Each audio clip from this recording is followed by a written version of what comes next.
Welcome back to the Mental Health Matchmaker podcast. I'm your host, Brooke, and today I am joined by Jemima, a registered social worker who brings deep personal insight to her work, supporting clients through life transitions, stress management, anxiety, depression, and more. Jemima shares how vulnerability can be a source of strength, and she talks about a really cool tool that she shares with clients to help them develop a greater sense of self-awareness and create more balance across the areas of their life. And then we also talk a little bit about reactive versus responsive communication in relationships. Let's get into it.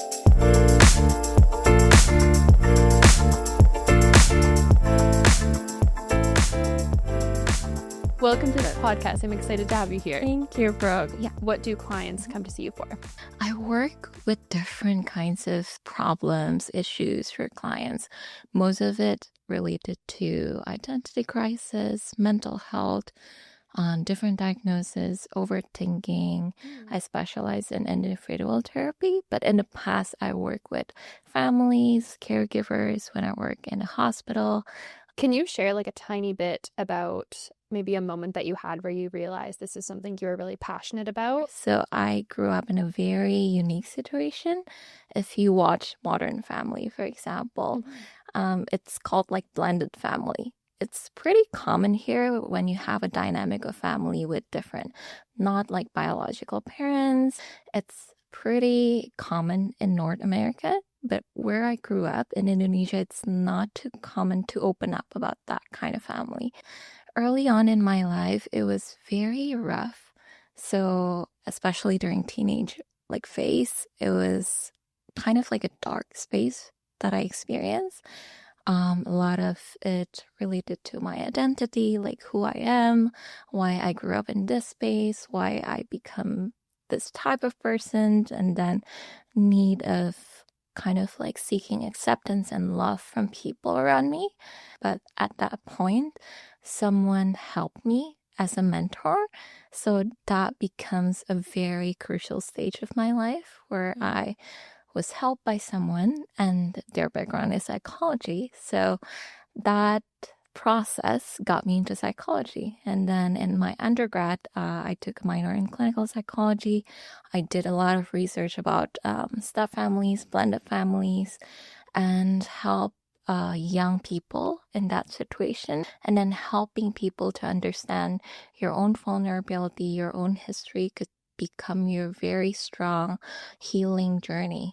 It can become your turning point in your life, and eventually you can help others. I love that so much. We talked a lot about how your own vulnerability can teach you so much about yourself and what your values are even. And I also noticed how you mentioned this idea of a desire to be accepted.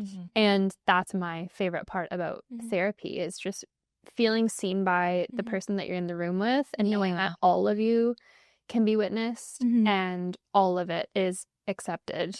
What does that look like in your room? Sometimes client is nervous of like the therapy the first time they go to therapy. So what I always share with client is that the journey for yourself is to understand what are your problems right now, what are the presenting issues in yourself, and then what are your past experiences that might have contributing to those traumas or problems, and then navigating yourself in that past, uncover what are the things that might have become triggers for yourself, a way to protect yourself in the past, and also working on yourself for your future. What do you want to be? I love that because things can feel complicated sometimes when you're navigating this.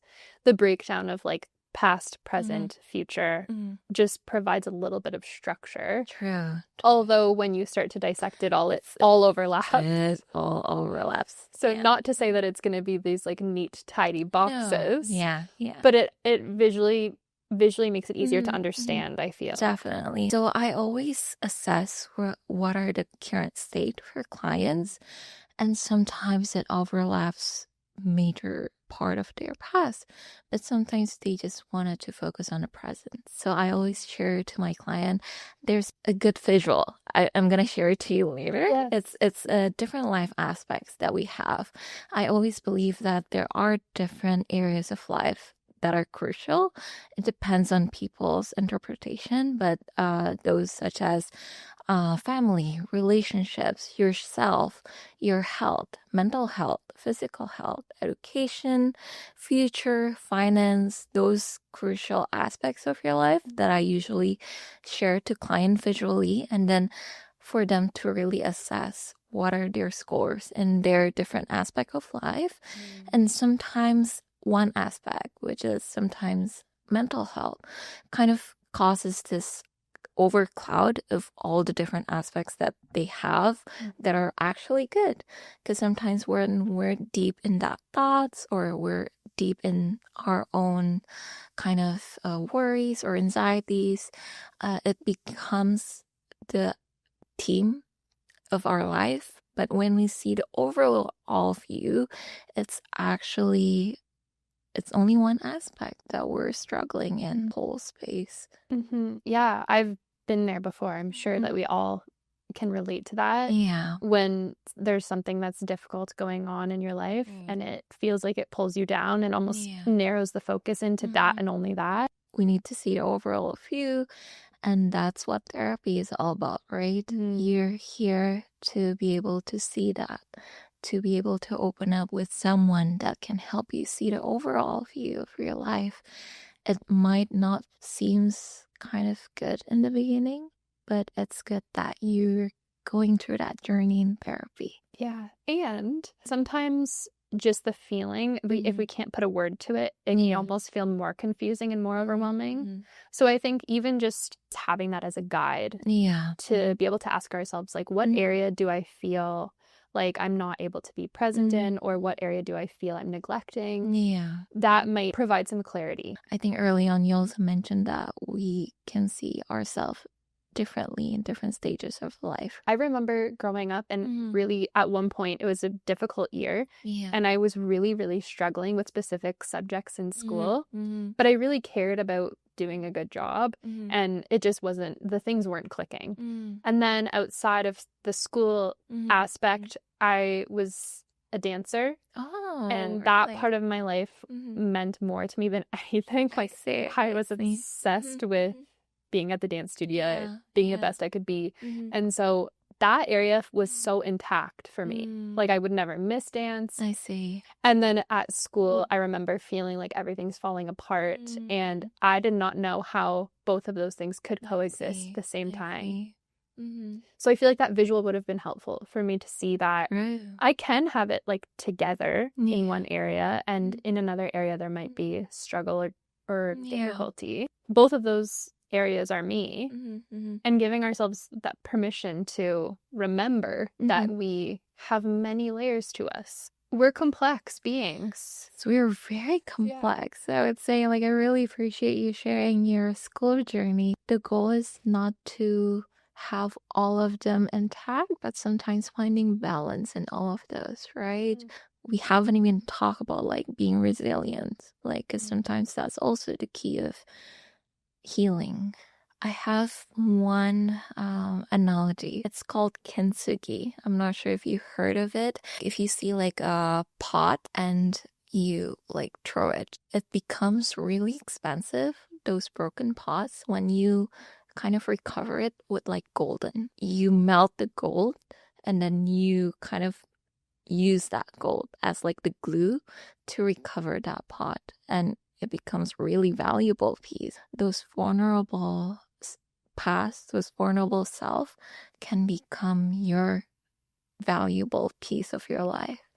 So the shift of perspective, I would say that's one of the key as well. You did mention the word resilience, and when I do think about this idea of looking at these pieces of our life that have maybe they feel like they've fallen apart, and then going through that process where we're able to restore and put the pieces back together and almost see ourselves as whole, all these little fragments, they make us who we are. And then moving forward, I feel like that is resilience in action. Can we go back to talking about the buckets of life?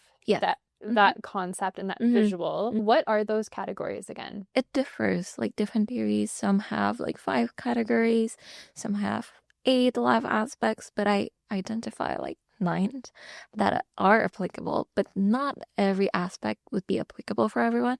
For example, one of them is spirituality. It might not be applicable for everyone. So it's kind of like optional, but this is what works for me. And the next is family, of course. And it also depends on you. How do you define family? Because sometimes family does not mean it's always like biologically bound. So how would you rate your relationship with your family right now? And the next one is relationship. It's more of your interpersonal relationship with your community, with your friends, with your romantic relationships, and it's health, the next one. So health can be physical health. Mental health is its own aspect because it impacts a lot of things. And it is, I would say it's not tangible, but it is impacting a lot of different areas. The next one is education. If it's not applicable, it can be your career. And finance, the next one. Finance, it's aspect of its own from my perspective. Yeah, I agree with that. I mean, I feel like you could immediately connect one to the other and find ways that they all overlap. True. Another thing I was thinking as you were going through all of these categories was I have more compassion when I think about how many things we are expected to balance in life. We are required to balance so many things. True. That alone, just acknowledging that piece, I feel it makes it easier to shift into a bit more compassion for ourselves. We should be, especially with all those different life aspects. We haven't even talked about future. It is a lifetime of learning, especially when we explore all those life aspects. And then, like your question, how do we balance all of that? I don't know, actually. That's a really good question because I feel like it's myself. And when I go to therapy with my clients, it's always about the journey of working towards that balance. Yeah, and I think that journey is probably endless. It is. It's constant revisiting of how am I feeling and knowing that there will be times where we're not feeling our absolute best and being able to show up for ourselves in the therapy room, look at this visual perhaps and say, maybe this area doesn't feel fulfilled right now and now I can tap into it. And then knowing also that I don't believe it's possible to achieve 100% of balance across every single bucket. No. That sounds stressful. It sounds stressful. That's why I never even achieve all of those like scores. Just a good assessment for us to see where we're at and then really assess, oh, actually this one aspect clouded all the different things that I'm good at. And it reminds me of that journey of even discovering ourselves. Like it is an endless process, right? Like sometimes we're faced with different stages of life and we might become a different person. It's not always about unlearning about those things in the past, but we might become something different in our future as well. So that's really beautiful because I also think that it shifts this idea of what could appear at the beginning as an evaluation to just this ability to learn more about ourselves and reach a level of self-discovery that maybe we weren't able to if we weren't looking at this visual. So that's really cool. It's not like an assessment. No. It's just an exploration. The goal for therapy for me and my client is when they're by themselves later on, when they complete therapy or when they're kind of navigating their journey by themselves, they're able to kind of have that in the back of their mind. And when they become too stressed or too much in their environment or dealing with those different challenges, it is in the back of their mind and they can look at it as, oh, where I'm at right now. And it might become their own kind of coping mechanisms or their own tools to be able to reflect on themselves. I wanted to shift over to talking about relationships because we briefly talked about that and you specialize in that as well, right? Yeah.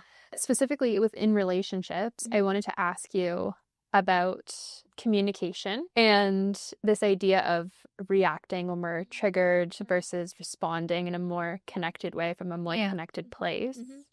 Can you share that example of how you shifted from reacting to responding? Oh, Do you remember telling me about yes. Understanding our needs is one aspect, but communicating it is another layer of how we navigate those relationships.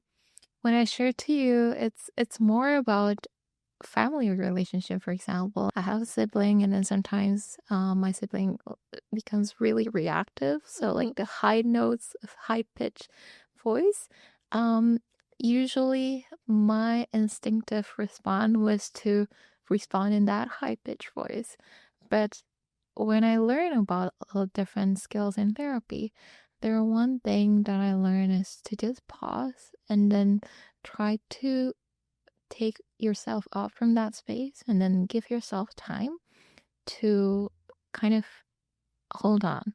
And then I took a bath, and then I took a cold shower, and afterwards I communicated. I apologized. So communicating it in a more, I would say, vulnerable as well sometimes is also good. We have to take the time to get to know ourselves to even understand what our needs are in the first place.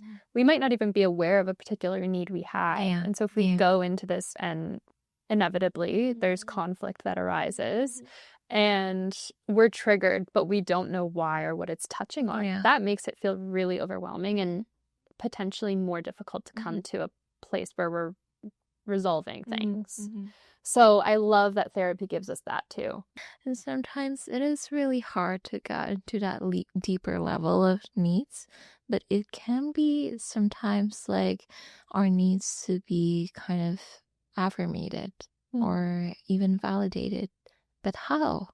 So we really need to know what are the forms of those needs to be met and then communicate it, because sometimes understanding those needs and then communicating it, it might be hard for their counterparts to understand how would you be able to express or get your needs met, right? Right. So you can know what your need is and say, this is what I need, but you still might need to get more curious or share with your partner what that actually looks like. Yeah, the form of it. And Interesting. Yeah, and it might seem easy. It's really hard to do. This idea that I loved from what you shared with your example was taking the time to process. It's okay to pause when you feel emotional and you feel a trigger come up, to pause, to regulate.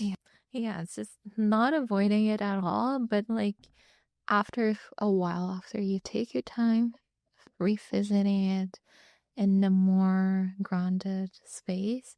I mean, this area that you specialize in obviously would help clients have another tool in that toolbox that you're talking about in moments like this where conflict will come up, because it will. That's just part of being human. It's not the most fun part, but it's going to happen. It will happen. So we have this toolbox we were talking about, and this is just another one. Yeah. Let's tell everyone where they can find you. I'm located in Toronto office, which is downtown, and also in Vaughan office. Other than that, I can do virtual as well. Okay, so Toronto, Vaughan, and virtually. Yeah.